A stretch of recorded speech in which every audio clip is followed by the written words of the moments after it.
Okay. Hey everybody. We'll put your left foot in, we'll put your right foot out. I hope all of you guys have power and water now. It's been kind of a wild week in Texas. Yes. I know it's affected Heather and I, so just thinking about all of you guys and hoping that you're doing okay. Yeah. Yeah, hell of a week. Seriously. Hell of a year. Hell of 2 years. My goodness. But, adapt and overcome. That's right. Name of the game. And like Jack said, I hope that everybody's doing okay, has what they need to recover and help their neighbors. See folks from Killeen, College Station, Fort Worth tuning in. Hello, DFW. Yeah, and over the last week we were working basically from our cars, using our cars as generators to complete these graphics. Our graphic designer hung in there and really helped us, and so did another one of our colleagues. Thanks, Stephen. Yeah. Teamwork, making it happen. Yeah, otherwise it would have been really difficult for us to be here today, I have to be quite honest. So thank you, team, and thank you to all of you guys watching right now. Yeah. It's exciting to be at the Capitol. Yeah. There's going to be a couple meetings and luncheons down here while the display is up, so that's exciting. Mm-hmm. Yeah, so we are, as Jax was saying, we're here at the Texas Capitol in Austin. It is a beautiful day. The storm has cleared, and we are not letting this, pandemic and this recent storm derail all of our plans. This issue is just too important to let it slide because it's a busy year and it's tough. We're doubling down. We're making sure we're sticking to our priorities and ensuring that lawmakers understand this issue well enough to get on board with legalizing marijuana in the state of Texas. Marijuana prohibition has failed by every measure, and we're seeing it being seriously talked about now like never before. And for several legislative sessions, we've done these exhibits at the Capitol where we print out these graphics to talk about different points, and we're doing several educational exhibits at the Capitol. The first one here is on legalization, on repealing marijuana prohibition and all the benefits, the job generation, the tax revenue that we could see, and of course the social justice side of things, the benefit of not arresting tens of thousands of people every year, which is what our state continues to do. And so, what else should they know about the exhibit before we go ahead and give y'all a tour of the exhibit here live? I would just say this was a pertinent subject before, just like you said, and then the pandemic happened, and now, this disaster is on track to be worse than Harvey. And so, for this particular exhibit, I think it's really important that we're talking about how we can help our state with a regulated market for the consumers, but also there's going to be a lot of tax revenue that needs to be brought in through licensing fees, etc. So it just became even more pertinent to the conversation. So while being thoughtful and careful about how we're talking about this, we definitely need to realize that this is important to the bottom line, and even more so than ever before. Yeah, absolutely. Okay, so we are in the extension of the Capitol, and so we, as you may know, if you joined us here before, is that we have the main Capitol dome and the main building, but then underground there's a whole extension, 2 floors worth of committee hearing rooms. There are legislative offices down here, and this is where most of the action happens. We've got hearings happening, as Jax mentioned, caucus meetings, luncheons. They are getting back to work because they have so much to do.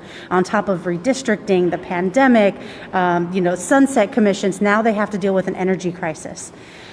So lawmakers are going to be here. They're working hard, and staff as well. And so we want to make sure that they know all the good reasons to support marijuana law reform in Texas. Absolutely. So before we get started, though, I do want to mention, and we'll talk about this again after, Lobby Day. Yep.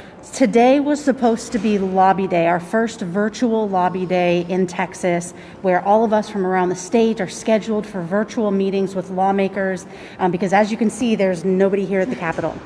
They are taking very few in-person meetings, but they are visiting with constituents through video conferencing. And today was supposed to be our big Lobby Day, but because of just the turmoil that we've all been going through over the last week, we have rescheduled for March 29th. Monday, March 29th is going to be our virtual lobby day, and we have an orientation. Exactly. So we'll have all that detail and information and registration links out to you later today. But first we want to walk you through the exhibit. It was going to be great to have everyone talking with their legislators about this topic today while this exhibit rolled out. But it's actually going to be serendipitous that our next lobby day will be right after a medical cannabis exhibit that we're putting together. So there's a total of 5 of these exhibits that we're putting together, and this is just the first one. So I guess we should kick it off and let's go through what we got. All right, you take the mic, I'll take the camera. I'll be your Vanna White today. Here, let me pick up that slack. This is how we do it. Sorry. Entertainment from the Capitol hallways. And there's actually quite a lovely view. I don't know if you guys can see it, but behind me through the glass, you can see the Capitol dome, and it's just lovely. You definitely cannot tell that we were under a bunch of snow and ice recently. So the first one that we're going to talk about is, let's compare ourselves to a lot of the other laws across the country. So you can see that there's only 12 states that still have cannabis as being illegal, and we do have a wide variety of legalized for full retail adult use, for medical use, and then also decriminalization. We've got a nice little key right here, and of course there's a QR code down in the corner so that anybody when they're walking by can snap that QR code and have access to these links. It's also important to talk about the support that's out here. Now, this is talking about legalization. Of course, there's much higher support for medical cannabis, but this is amazing. 64% of Texans support legalization. And we have it broken down by Republicans, Democrats, and independents. And this was from a Raise Your Hand poll that came out earlier this year. I want to say it was just last month, or earlier this month, maybe. And let us know where you're from, you guys, where you're watching, and share this with your friends who can't maybe be with us here today. All right, so this is regulation versus prohibition. So it's pretty clear that regulation is going to be safer and better for everyone than prohibition, but these are just a few of the things, like IDs being required, products being tested, and standardized labels so that people know the products that they're getting instead of having to get from the illegal market or illicit market. Also, we have a really awesome coalition, you guys. We've got over 24 different organizations that span the political spectrum that have joined us in trying to change the laws here in Texas. So there's some new additions and some longtime advocates, and it's really great to see so many people supporting the cause. Should we go to the arrest one? I feel weird tethered. So where are we getting most of our people from? Houston, Dallas, we got some Austin people, Colleen. Longview, Cypress. Awesome, Longview, Cypress. All around the state, people are tuning in right now. Great. Well, this is a very important one, racial disparity in policing. A lot of this information comes from the ACLU, but also from some different articles and research that's been done. But clearly we can see that there's a disparity. And whenever we look at urban areas that have done deprioritization, we see that there's still this disparity in enforcement, and it's even more evident whenever we get down to that level. So on the same vein as talking about social justice and racial disparity, we've got enforcement of the law and how much it costs, broken down by a pie chart to give you an idea. But, $311 million, I can think of a lot of other things that money should be spent on. Let's reallocate that, shall we? And, one of the common concerns that we hear from people is that there's going to be so many stoned drivers out there. And let's be real, DUI remains illegal, and almost every bill that's got the retail cannabis actually explicitly says that you cannot drive under the influence. So we just wanted to outline for people that there are protocols already in place to keep us safe on the roads. And what are some of those impairments, roadway safety and enforcement, so that we can make sure that we're addressing that in a really logical way, and instead of having a fear-based kind of ideas about that. We talked a little bit about savings, and let's also talk about job creation. There's a lot of unemployment. I think maybe we're not at the highest unemployment ever, but it's pretty up there. And so we can see that 20 to 40,000 new jobs, because there's a lot of ancillary job opportunities, and there's also this job growth that you've seen in the cannabis market. So let's not miss out on that. It's definitely a great opportunity for Texans. And then on the same, vein of jobs and savings, we've actually got revenue. So you've got licensing and application fee revenue, but you've also got effective tax rate revenue. And they've calculated that with a projected rate that's similar to Colorado, that $1.1 billion could be brought in on the biennium. I tell you what, it is hard to breathe in this mask, so hopefully I don't sound totally out of breath. And this is just another banner of all of our coalition members. We're really lucky to have them. They're all so awesome. And we've got a table here. Normally we'd have it full of handouts and all of our sources so that people could pick it up. But instead we've got the QR code and our contact information so that people can reach out to us. And our beautiful lobby day, this was from several years ago.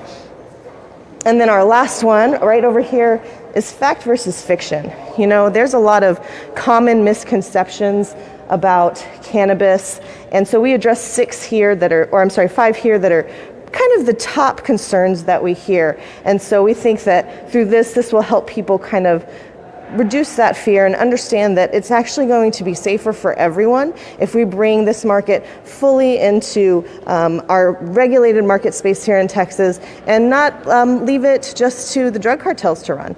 It's much more important for us to be in charge of it as Texans. So I guess, do you have anything to add, Heather? Yeah, I want to talk more about Lobby Day, but I want to fix the... Okay, we're going to fix this thing here. Oh, excuse us. He's trying to pass by. I'm sorry. Thanks.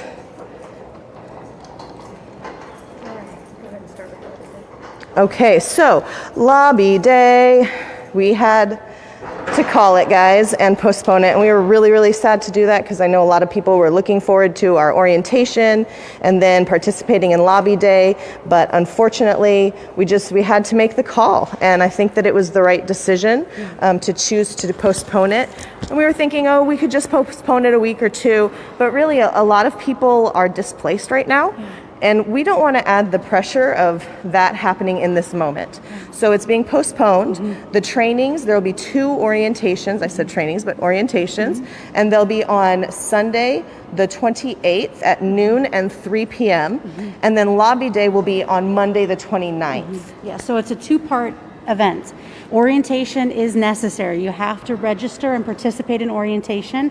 We have 2 times. We have 2 options on Sunday right before Lobby Day where we're going to do a dry run. We're going to log in. We're going to break out into our breakout meetings, figure out how the chat works, and troubleshoot. We want to hit any trouble during our orientation, yes. So that Lobby Day goes smoothly. So within the description, we've got links to this exhibit with detailed graphics and links to all of our sources. We've got a link to Lobby Day. Learn more about Lobby Day, exactly when, where, and how you can participate and get registered for orientation. Please make sure you're sharing this with your friends, family, loved ones who support this cause. We need all hands on deck to make sure that this issue remains a priority at the Texas Capitol. We also see a link there in the description to contact your legislators. Make sure they know that legalization is a priority for you. You want to see these laws changed. It'll be especially great for them to be hearing from you today while this exhibit is happening here at the Capitol.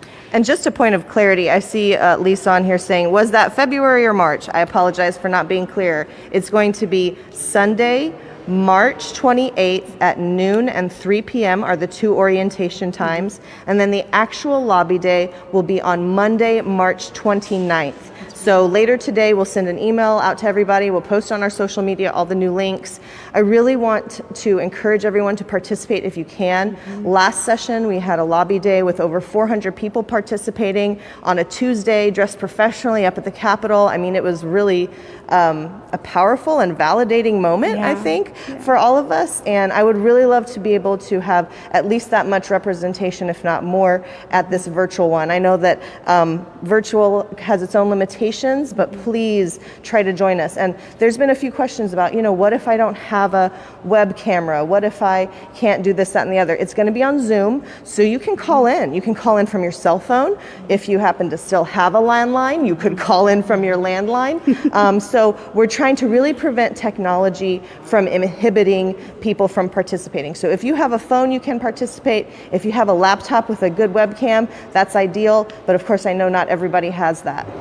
Yep, that's right.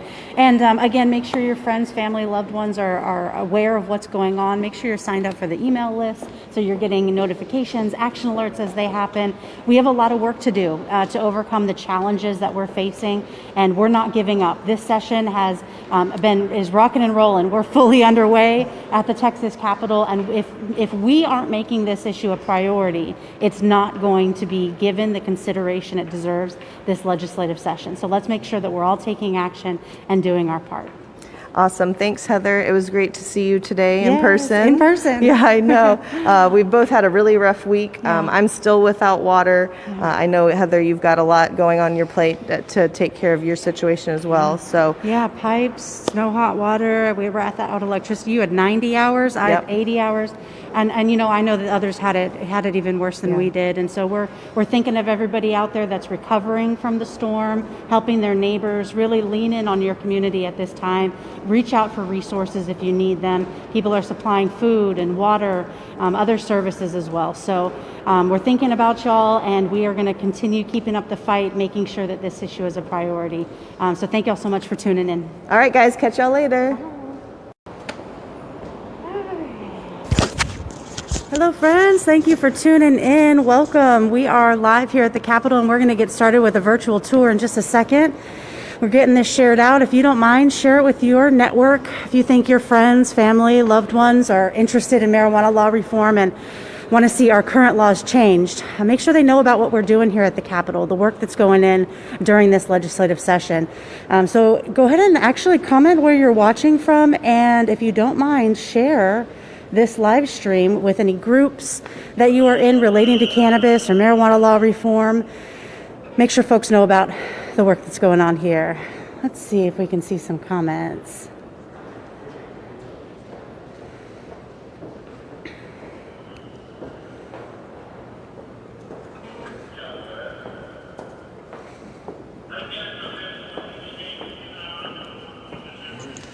All right, hello. Okay, I can't see any comments, so whenever you're ready, I think we're all good to go.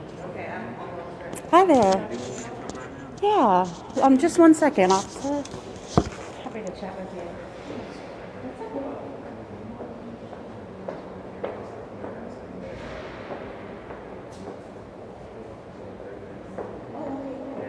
They said about the ounce and everything, so real amounts and everything, you know, let y'all know if you want to.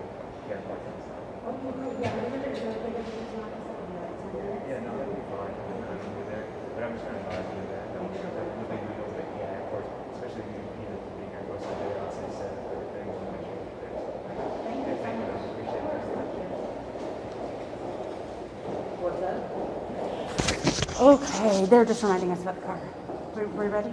Yes. Well, are we emailing now? Yeah. Oh, okay. Well, I haven't done that yet. Hold on. Sorry, I needed a second because I was doing that. Maybe talking about hobby day for a second. Sure. Okay. All right, we're going to get started with our virtual tour soon. Thank you so much for tuning in. Thank you, thank you. Please share this with any cannabis groups or anyone that you think would be interested in this issue. We have a lot of work to do in Texas, and we need all hands on deck. Today, in addition to our exhibit here on decriminalization, we're also going to be promoting Lobby Day, which is coming up, and there's a link in the description. Today we're going to be passing out this flyer to make sure lawmakers know that we are hosting a virtual Lobby Day on Monday, March 22nd. This is going to be done again virtually, so it will be online. We're going to be using Zoom as our platform, breaking up into groups and visiting with our lawmakers or their staff in a virtual meeting space. So that's where we're going to have the opportunity to share our personal experiences or professional experiences. If you're a medical professional or former law enforcement, if you're an attorney, also patients, caregivers, we need to be hearing from those who have these personal stories, personal experiences that have something to bring to the table, because lawmakers are ready to talk about this in a meaningful way. They're ready to hear about how these laws are impacting their constituents. And they need to hear from you if they're going to represent you adequately. So Lobby Day is a great chance. I know we're all very busy, but if you can pick one day to dedicate to marijuana law reform, this is the day to do it. Monday, March 29th. Follow the link in our description where you can register for orientation, which is required on Sunday, March 28th. We have 2 times. We have noon and 3 p.m.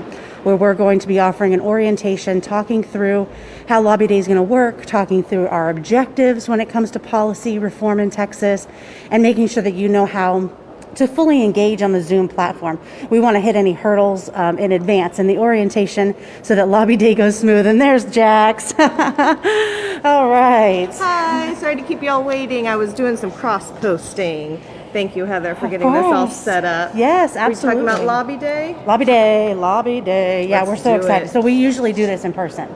Of course, this year is totally different. And some people may feel comfortable coming to the Capitol, but this allows us to really allow everyone to engage around the state, which means we could have hundreds or thousands of people participating in this if we make sure we get the word out. So make sure you're sharing not only this live stream, but the link in the description to Lobby Day. Anything you want to add about Lobby Day? Yeah, I mean, you highlighted it was 2 parts, right? So there's the orientation on Sunday and then Lobby Day on Monday. You can pick out the specific times so that you can just mark out those on your calendar and still get all your business done. And I think that's it. Yeah. Okay, good. Well, so make sure you're registered for that. Go ahead and do that while you're tuning in, or wait until afterwards. But let's go ahead and walk through. All right. You want me to take the camera? Yeah, so first, let's go ahead and we're here at the Capitol with an educational exhibit. We've reserved this E2 hallway. This is the hallway where all of the legislators meet for their committee hearings. Legislative offices are down these hallways. So this is where a lot of the traffic happens at the Capitol.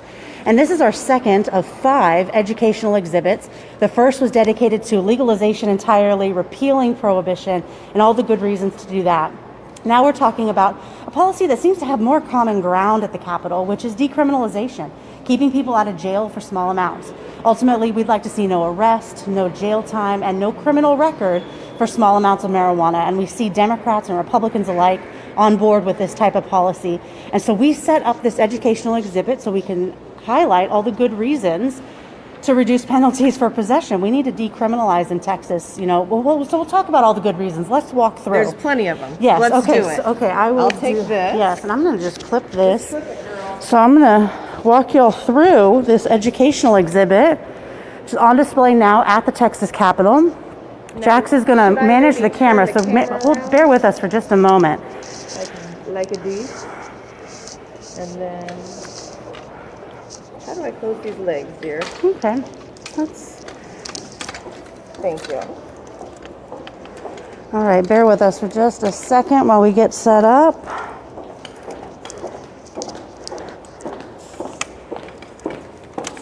Perfect, thank you. Maybe I'll just grab this one. Use my foot. It's fine. Okay, a little wobbly here. We're good. Okay. Okay, I'm going to pull this down all the way. I like that. That's perfect. And then this will come up and it'll just give you a little... All right. And you've got your cord? Yeah. Okay, I think we're good to go. So we can go ahead and get started. So Texans for Responsible Marijuana Policy is the coalition that we work with. We have about 25 different organizations that span the political spectrum. Democrats, Republicans, Libertarians, Independents, all coming together where we see common ground. And really this exhibit demonstrates why we're seeing such tremendous support across the country, across the Republic of Texas and across the country for reform.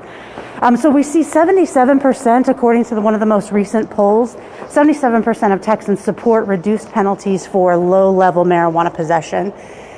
They want to see it ticketable, no jail, no arrest, and we'd like to see, of course, no criminal record associated with that. This display here highlights several of the law enforcement partners that we work with. We've got quotes from Senior Judge John Delaney, retired Lieutenant Jay Hall, who worked with the Houston Police Department. We've got former Sergeant Phil Giroux, he was with the Pflugerville Police Department. And then Sylvester Tannenbaum from Carrollton in North Texas. And Dr. Gilbert is a PhD. He was a former corrections officer in San Antonio. And these folks all think that we need to reform these laws for various reasons. Penalties carry lifelong consequences, which we're going to talk more about. It perpetuates injustices. Prioritizing violence and property crime is really important, obviously, to the people of Texas. Victims of real crime deserve justice.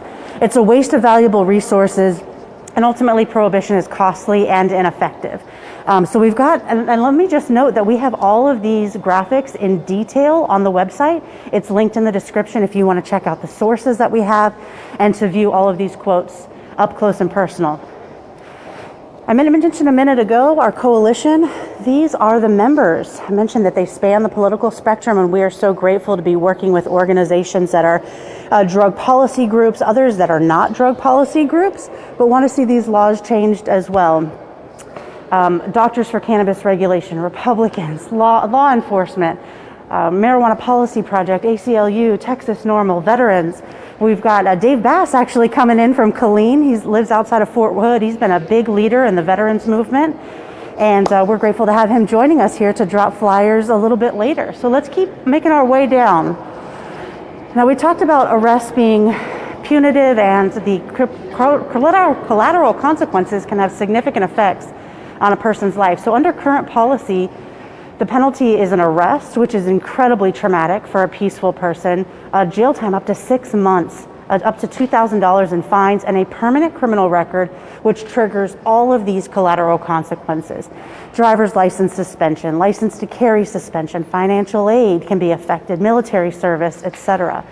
These are the collateral consequences that are not on the books, but come along with that criminal record, and that's exactly why we want to create a policy that allows people to avoid that criminal record. And it's especially important when we start looking at the disparity in enforcement. We see that Black and brown Texans are much more likely to be arrested, even though they tend to use cannabis at the same rates as white Texans. We have a cite and summons policy in Dallas that was implemented, and we still saw over 90% of those arrested were Black and Latino. So we still see this racial disparity even when we have cite and summons policies in place. This is why we need a statewide policy changing these laws, eliminating the threat of arrest, jail time, and a criminal record. All right, let's head down to the second half. So in 2019, even in spite of all the diversion programs, the legalization of hemp, we still saw 45,000 people arrested for marijuana possession in Texas. We have here an example of one of the diversion programs, Harris County, one of the early adopters, but we now see every major metro area has instituted a diversion program, a cite and summons policy, because they know it's simply not worth their resources. We need to stop arresting these 45,000 people and funneling them into the criminal justice system. And not only is it harsh and unreasonable for the individual, but it's costly to the state of Texas. Over $300 million could be saved annually if we were no longer arresting people for small amounts of marijuana. Again, on the website where we have all these graphics detailed, we have the sources available for all of this information. We want to make sure our supporters are well informed, that they're prepared to make these arguments to their legislators. Some of the common concerns here depicted with this graphic is because there are a lot of reasonable people who may be a little apprehensive. They just need to understand how these policies are working in other states, what the real concerns could be with cannabis in a reasonable way, not with the propaganda and fear that we have been peddled by our own government, but rather the facts. Do teens use cannabis at increased rates in the states that have decriminalized? The answer is no. Is it a gateway drug? Is this a slippery slope? These are concerns that even reasonable Texans can have. We want to make sure that they know all about the good reasons to move forward with these policy changes. Do we want to hit these collateral consequences again? Oh, yes, absolutely. Okay, so we keep really driving home the collateral consequences of a conviction because they last a lifetime. We mentioned before educational opportunities, housing, employment prospects. And this is not only just getting a job, but also the licensing that's required to get into some fields. You're ineligible if you are using a federally illegal substance. And heck, even our compassionate use program is a federally illegal substance. So we need to make sure we tighten up these laws. And we've got the governor on board. Back during his last election on live TV, he says, I don't want to see our jail stockpiled with people who have possession of small amounts of marijuana. This is really important to see statewide leadership taking a stand on the issue and making sure that it's well known that they support these policy changes. Of course, we want to prioritize resources. We want law enforcement focused on real crime. In Texas, we see our clearance rates, which is the rate at which crimes are solved, is incredibly low for burglaries and motor vehicle thefts. Only 8% of burglaries were solved in 2019. That means 92% of burglaries are going unsolved. Meanwhile, as we saw, they arrested 45,000 people for marijuana possession. It's outrageous, and we have to make a change, and this is exactly why we're seeing more conservatives getting on board. So here's a concern that some folks have about DUI, and we want to make sure that it's clear that driving under the influence and while you're impaired is not acceptable. It will remain illegal. It's illegal now. It'll remain illegal under any of the policy changes we're proposing. We also want to make sure that people understand what the real impairment is. What does it realistically do to a person's ability to drive, roadway safety, and most importantly, the tools that law enforcement already has in their belt. DUI is already illegal. They already arrest people for driving under the influence of cannabis, and they will remain having those tools. So we round out the virtual tour here with a map of the U.S. Of course, today we're talking about decriminalization. The states with light blue, have decriminalized. We've got medical and decrim in all of these yellow states. And unfortunately, Texas is red. And I don't mean that because it's Republican dominated. I mean that it is red here figuratively, that we still prohibit all forms of marijuana. We have our limited compassionate use program. We have some diversion programs, but as we've seen, we're still seeing tens of thousands of people being arrested. So we're glad to be here at the Capitol today in the extension. We have folks joining us here at 10 o'clock to do our direct action. We are getting back into the groove here at the Texas Capitol. Lots of changes, things are different. We have to wear these masks. It makes it tough to communicate, but we have to overcome these challenges if we're going to be successful. So what else do we need to talk about, Jax? Oh, well, maybe save the date for the next exhibit on the 25th and 26th so that they can tune in whenever we launch. Let's turn this around. How about that? Go selfie style. Okay, here we are. Yeah, so just save the dates for March 25th and 26th. We'll be up here with a medical cannabis exhibit. So we'll do another live stream then, and then we'll have our training that Sunday for the lobby day. And so that'll be a great primer for lobby day that following Monday. So it's really important that you guys click the links in the description, sign up for all the things, because things are really going to start moving quickly. Bills are already being assigned to committee. This time in other sessions, we were having hearings, but due to the ERCOT and the winter storm issues, as well as COVID, they're a little bit more delayed, but we do anticipate that that's going to be happening soon, so get ready, you guys. Absolutely, and we've already seen dozens, I think almost 60 cannabis-related bills that have been filed. Like she mentioned, hearings are going to start rolling. Things are going to really start moving. So if you haven't prepared your testimony, go ahead and start preparing that. Get ready for lobby day. Check out the links in the description for access to all the bills that have been filed, so you can check them out for yourselves and take action in contacting your legislators. Yeah, definitely click those action alerts. It's important that your legislator knows how you feel so that when their time to vote comes, they can vote the right way. Yep, that's right. Okay, well, thank y'all so much for tuning in. It's good to see all you guys. Yes, and can we see if there are I tried to click on the questions? comments and I couldn't see if there were any. Okay. Well, Sorry, we're going to go guys. through and we're going to answer some questions after the fact. We're going to try to drop some links that can be helpful, but we're so grateful for y'all's support. We couldn't do it without you. Absolutely. Really couldn't do it without you. This is a huge movement, and it is moving, and it's exciting. Happy Monday, guys. Yes, have a great week. Bye. And if you have a second to tell me that you can hear everything okay. please let me know. I'm going to go ahead and change my tripod so I can walk around more easily with it. So we'll start here. This is our coalition. We've got a broad coalition with quite a few different organizations, several dozen, and we span the political spectrum from all types of different organizations. We have a picture from a lobby day a few years ago. That was all of us up at the Capitol. It's going to look quite a bit different this session.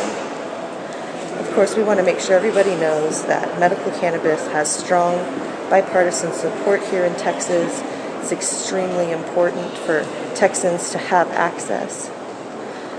And then we hear a lot about THC, and there's a lot of people who maybe don't understand THC and don't understand its medical value. So we wanted to make sure that people could take a look and understand why THC is important to let doctors have more leeway with the dosing. Speaking of doctors, we've got this awesome exhibit right here, display right here with some of our doctors from here in Texas talking about the endocannabinoid system, the need for access, the safety profile for it, the side effects, and also some information about doctors deciding in cannabis as a tool. So we've got MDs, nurse practitioners, a pharmacist, all talking about how cannabis is important. All right. Hi, Vicki. Hi, everybody. Thanks for tuning in. So these are some patient testimonials from Texas patients who are not yet included in the medical cannabis program. And there's a lot of different reasons that people need access to cannabis. And sometimes people don't necessarily understand why. And so we wanted to give some personal experiences here. And later I'll show you, we have a slide that explains the endocannabinoid system.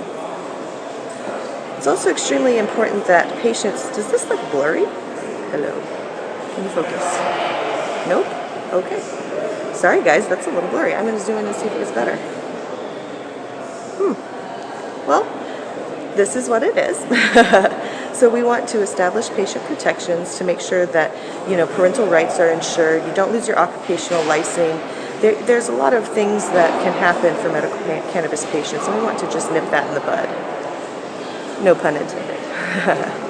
Over here, we have an access to medical cannabis map that talks about, all the Americans that have access to medical cannabis, yet in Texas, we have a low THC program that's pretty restrictive, and so we just want to highlight that we need to offer medical therapies on par with the rest of the nation. People shouldn't have medical access based on a zip code. We also wanted to offer some polling, not only from Texans, but from across the country, just talking about, how much support there is for medical cannabis. I mean, hardly anyone stands against it, so it's a really important conversation. I'm going to walk you guys this way. You see the Capitol building behind me? We're down in the E2 hallway, so if anyone's happening to come up to the Capitol today, you can come down and see the exhibit. So this is the one that I was talking about, about the endocannabinoid system. A lot of people don't understand that there is a system that functions in your body that interacts with a lot of the different systems of your body, creating homeostasis. And so we want to talk about the receptors, we want to talk about the system. We want to also explain the active components of the cannabis plant, and then the safety profile and the potential benefits. So this is a really important one because a lot of people don't know about the endocannabinoid system, so they don't understand why it can impact so many conditions. And then we're talking about improving patient access. As you guys know, our conditions are fairly limited. The new definition for incurable neurodegenerative disorders does capture a lot, but there's still many people left behind. So there's a lot of conditions over here that we would like to see included. Of course, we would like to see where doctors get to decide and practice medicine and work with their patients as to what therapies might work best for them. But these are some things that we definitely want to have included. All right, let's come over here. So we're talking about safety profile. So you look at that, and there's been no fatal overdoses from cannabis. Can you consume too much cannabis and become uncomfortable? Yes, you absolutely can, but you will not die. That is not the same case with opioid-involved deaths, and that is NIDA information.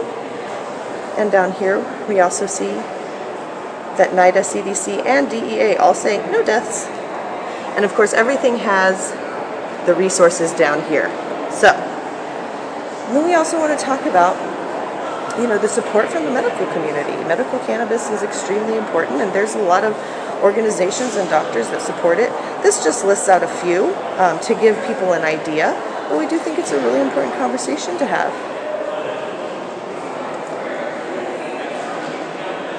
This is a poster of the coalition. You saw the banner, the standing banner earlier, but you can see, Republicans, Democrats, Libertarians, political spectrum, organizations are interested in making sure that we have just marijuana laws and safe access for patients here in Texas. And then our final slide is ensuring consumer safety and protections for these patients.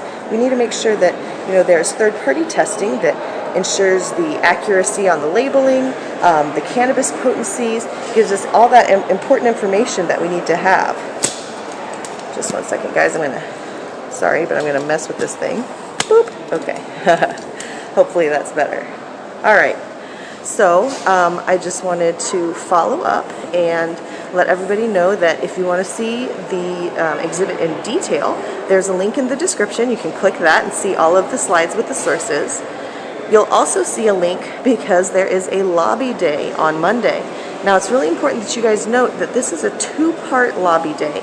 That means that we are doing an orientation on Sunday. You can do it at either noon or 3 p.m. And the reason we're doing the orientation is not only so you can understand some of the policy. If you have any questions, you can ask us, but it's extremely important that we test our technology.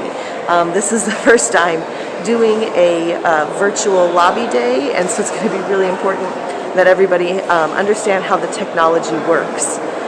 Just so you know, talking about the technology, you can do anything from, your laptop with your earbuds and your camera, your cell phone, or even, if Granny needs to use her landline, there's a phone number she can dial in and participate that way. So I wanted to make sure you guys know about that. We are going to have this exhibit up for the next couple days here at the Capitol. If you're here, please stop by and say hi. And then we will also be doing 2 more exhibits, so for a total of 5 over the whole session. Then I also wanted to let you guys to know what to expect. We should be seeing some more hearings being scheduled over the next week or 2, and so make sure you're staying tuned to what's happening next. I'm not seeing too many questions in here. I'm so glad that you guys like this display. Thank you for that positive feedback. I think it's really important that our legislators are able to see this information. So I'm just going to do one last little spin through, and if anybody has any questions for me while I do this walkabout, please let me know.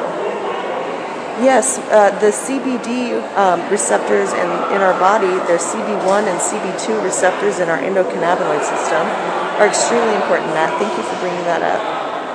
And good morning, April. So glad to see you guys tuned in.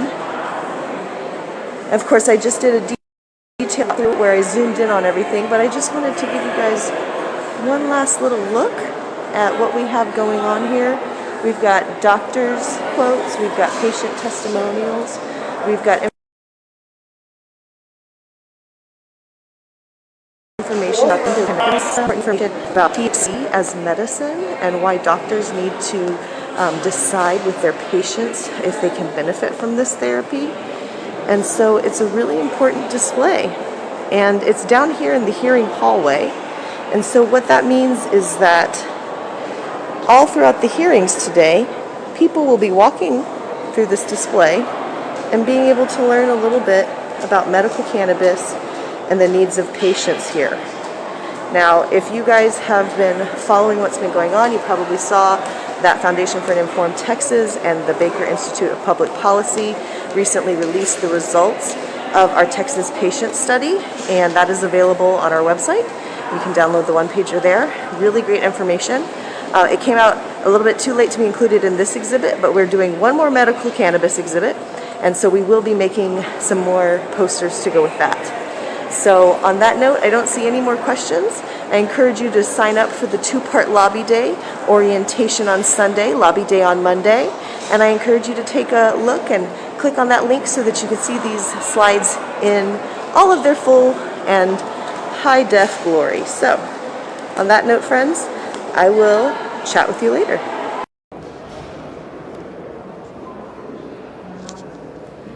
Good morning. Hi, everybody. Welcome. Thanks for joining us. My name is Heather Fazio, and this is my friend and colleague, Jax Finkel. Hello.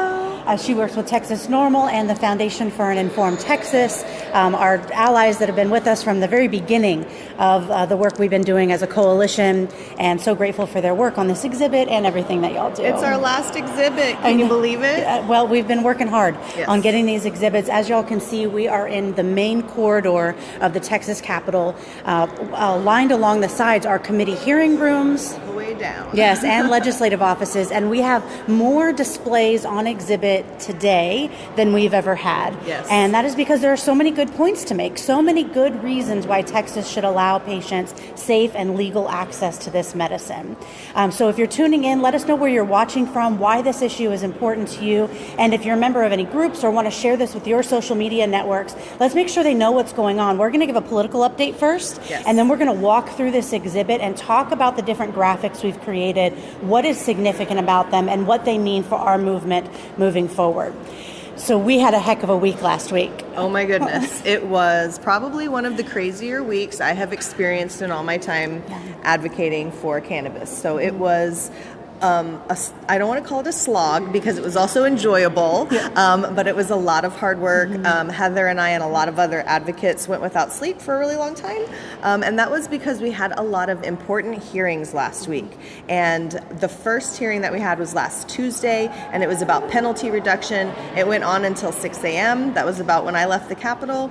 But the great news is that 2 of those bills were actually already voted out of committee last Friday. So that is unusual. They usually wait till the following week. So they called a special meeting to deal with 10 different bills that were priorities, and 2 of those were ours. So I'm feeling very thankful that it moved so quickly. So now we've got our work to do in calendars, but good news is that the calendars overall is pretty friendly to our topic. And of course, Speaker Pro Tem Moody is the vice chair, and he's been a longtime champion. So, and just for a little context, the calendars committee, they do the scheduling for the House of Representatives. So now these bills have moved out of the Criminal Justice Committee, Criminal Jurisprudence Committee, and there are 2 of them. One is Representative Zwiener's bill that reduces penalties for flour, eliminating the threat of arrest, jail time, and a criminal record, and allows for expungement, which is excellent. The other bill is relating to concentrates, which is so important. Yes. Representative Moody's House Bill 2593 reduces penalties into misdemeanor range, Class B misdemeanor, for up to 2 ounces of concentrate. This is going to help a lot of people avoid that felony, which is the current penalty for these possession charges. And so that hearing was Tuesday. The bills were passed Friday, but there was another hearing bright and early on Wednesday, which is why leaving at 6 a.m. was so grueling. It was rough. For so many of these dedicated advocates who did it. They went home, showered up, got some food, and came back for the hearing on House Bill 1535, which is Representative Glick's bill to expand the compassionate use program.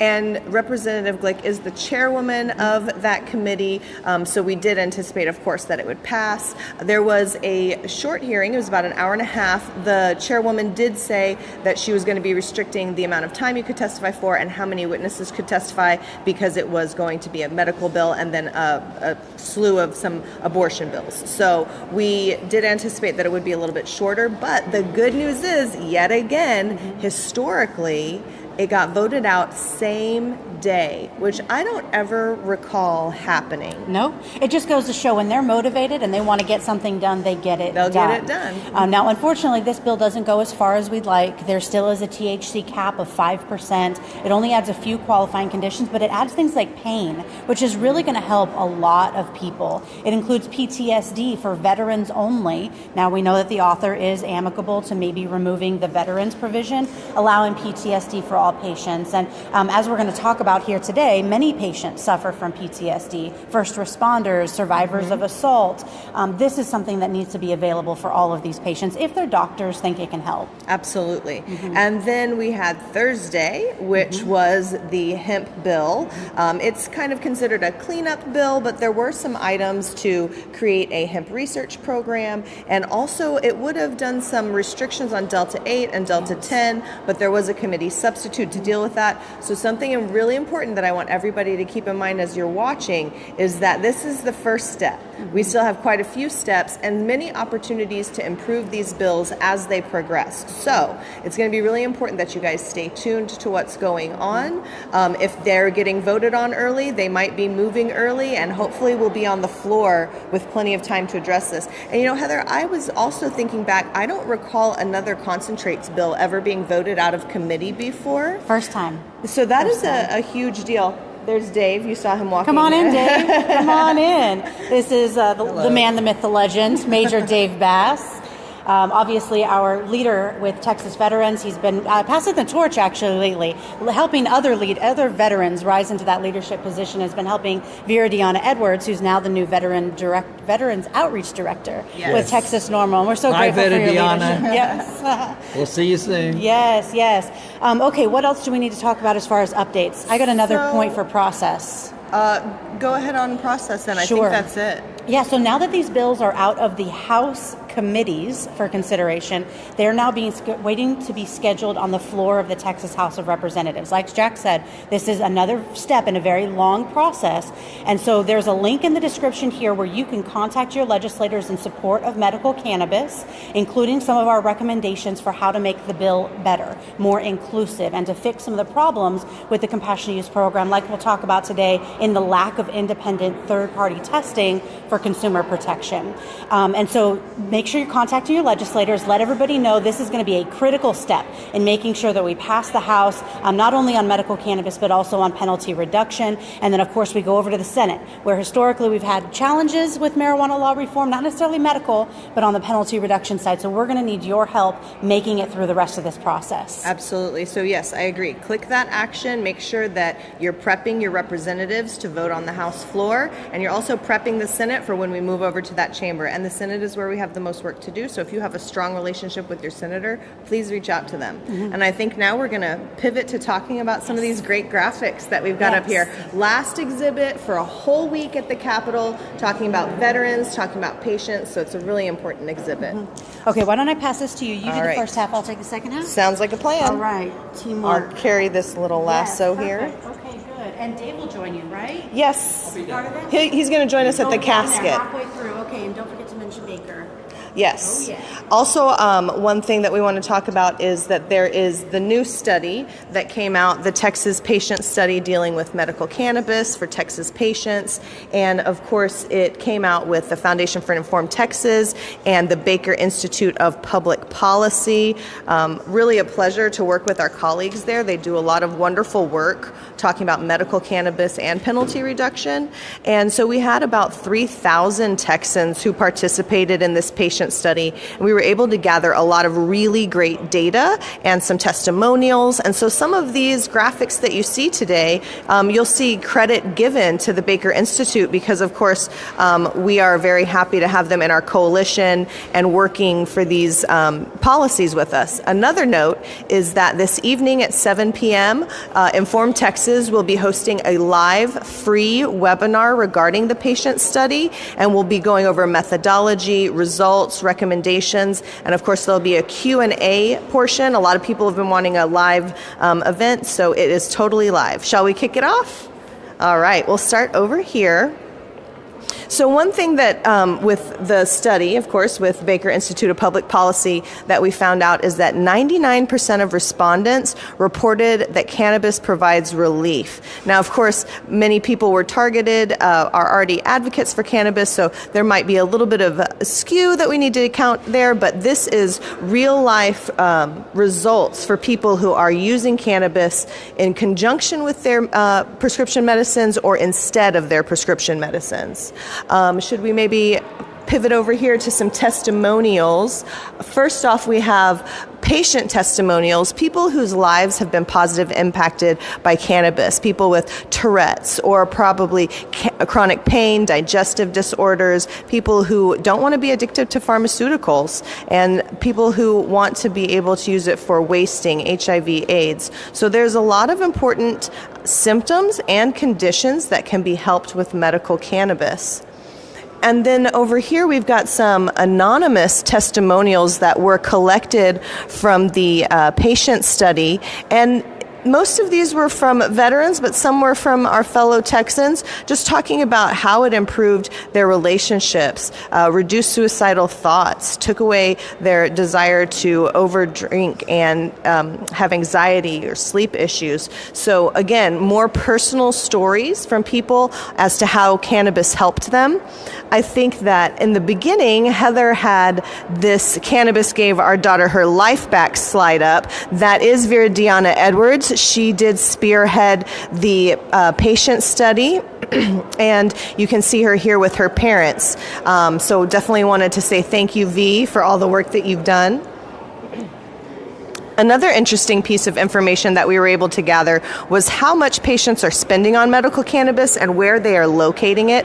Of course, people could choose multiple options, so they could have selected that both they purchase from the illicit market and also they get from the out-of-state market whenever they travel. But this gives you a good idea of $1.3 billion in medical cannabis sales are being lost to the surrounding states because these states do allow access to many patients from other programs. So patients are going there to get registered.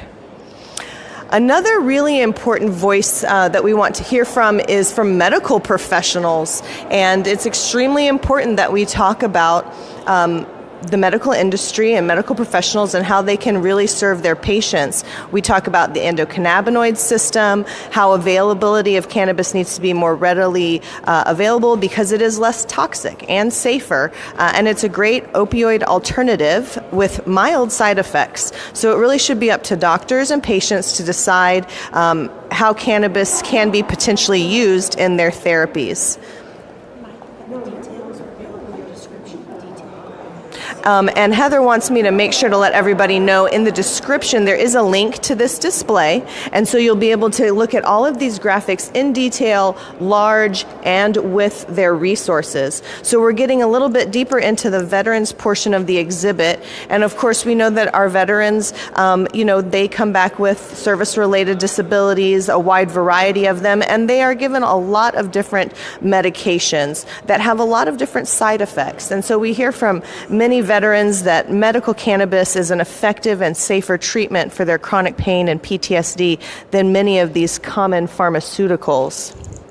In fact, if we maybe just go to these first and then come back over here, we see that according to the Texas patient study, 61%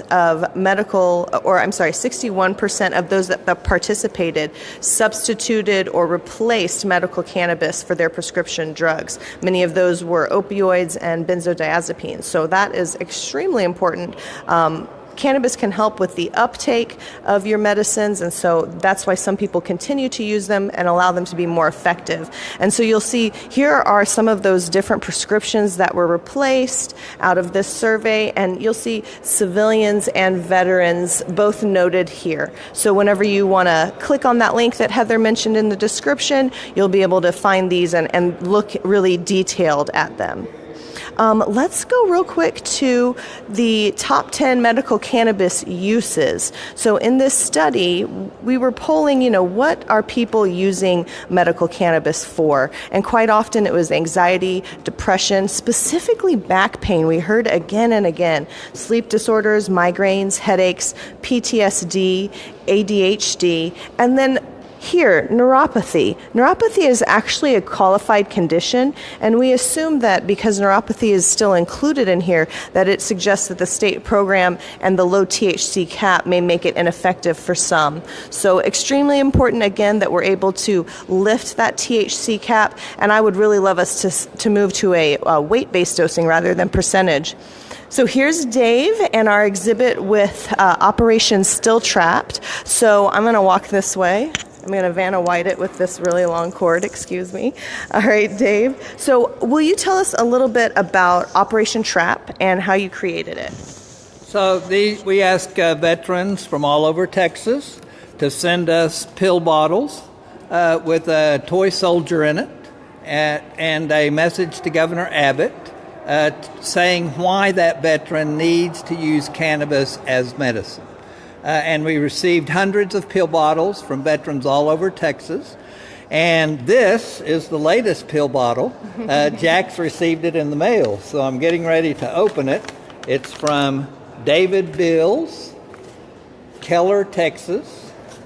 And we're very interested to see what he sent us. If you read these messages, they'll make you cry. I weep when I read them. So this is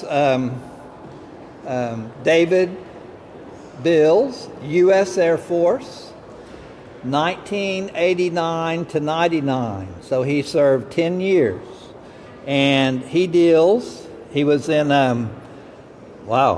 Desert Shield, Desert Storm, another Operation Deny Flight, the Bosnia War.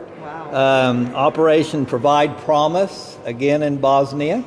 And he needs to use cannabis for chronic pain, PTSD, and other disabilities.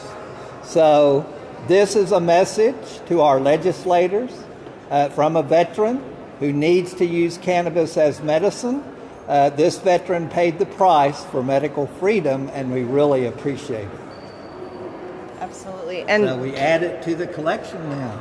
And Texas is home to 1.46 million veterans, and I know that veterans are included in the current bill, but you've also talked to me a lot about veterans standing with your fellow Texans who have PTSD. Can you talk a little bit about that real quick? Yes, my PTSD is no different than a law enforcement officer or a firefighter who has PTSD, or a person who was abused, or a woman who was raped.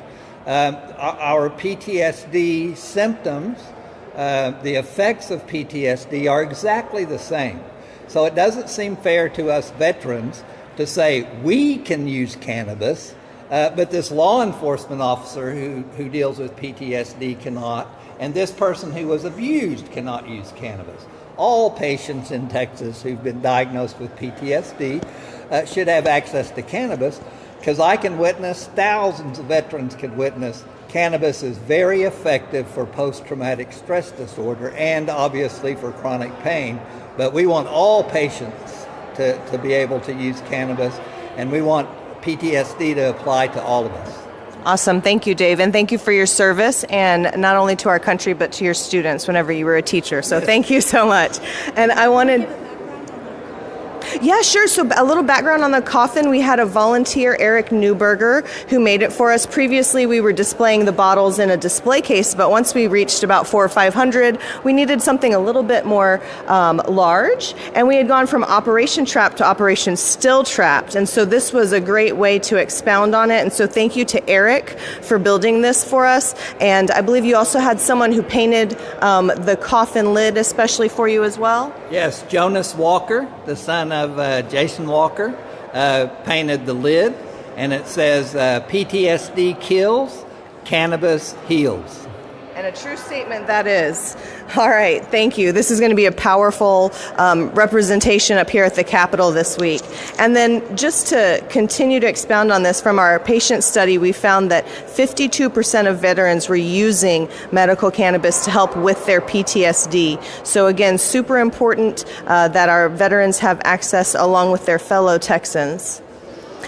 Do you want to switch over, Heather, and you take over? I'll hand you.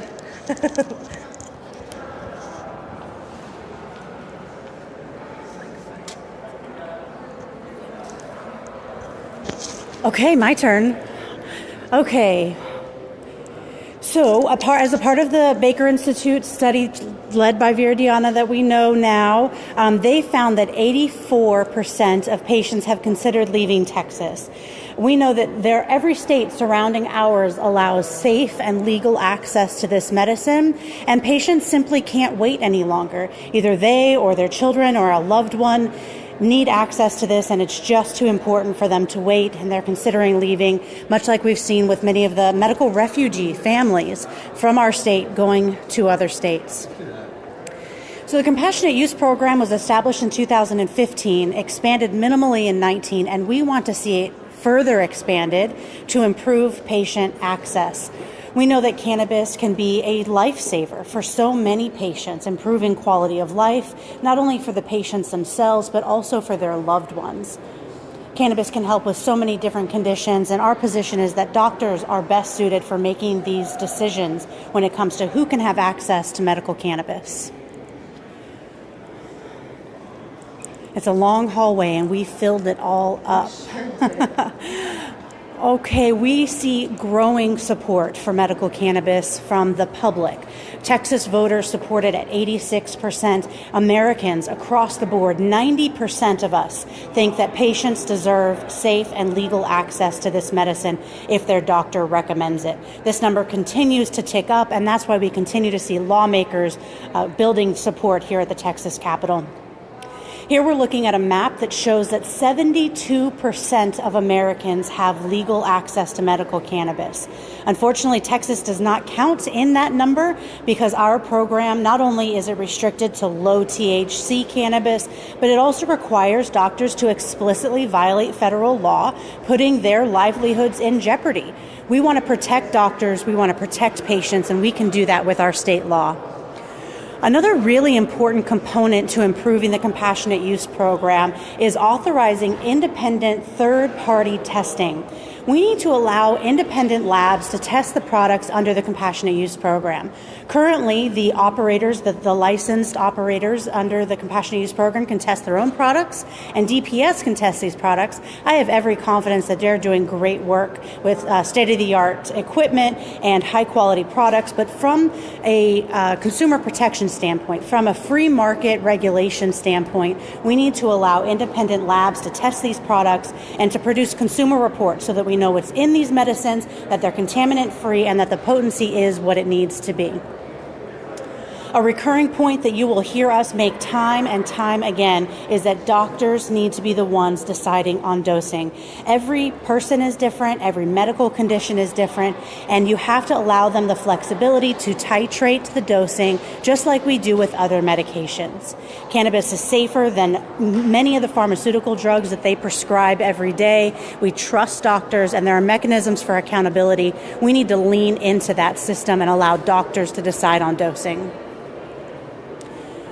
Cannabis is safer, as I mentioned, than many prescription drugs. Sadly, in 2019, we saw nearly 50,000 opiate-involved deaths. During that same time, and over the entire course of human history, there have been 0 fatal overdose deaths from cannabis. This is a really important point to make because people have been lied to and misinformed about the danger of cannabis, and the bottom line is that it's safer than many of the prescription drugs people take every day. This is our coalition. We are so grateful for all of our allies that span the political spectrum, and we continue to work with them and build the support that we need here at the Capitol from Democrats, Republicans, Libertarians, and independents alike. Just a couple more graphics to round this out. The medical community has recognized the importance of access to cannabis. Many national organizations acknowledging that this medicine can benefit some patients. We're working on making sure that lawmakers understand the overwhelming support that's out there for these changes to our law. This graphic is intended to educate to those who need to better understand the fact that we have an endocannabinoid system, that we have cannabinoid receptors in our body, and that's why cannabis works so well for such a variety of medical conditions. And it works differently for those with epilepsy, for example, in the brain, and it works differently for those with perhaps IBS or ulcerative colitis in the gut. It works differently for everyone, and that's why it's important to understand this and lean in on the medical professionals who can help guide patients. Speaking of patients, it is incredibly important to establish patient protections. No patient who's participating in the compassionate use program legally under our state law should ever be in jeopardy of losing any of their rights or privileges, their occupational licensing, educational opportunities, and most importantly, I think, is parental rights. We have to protect patients who are parents and our children and not tear apart families simply because they're using this medicine that works best for them.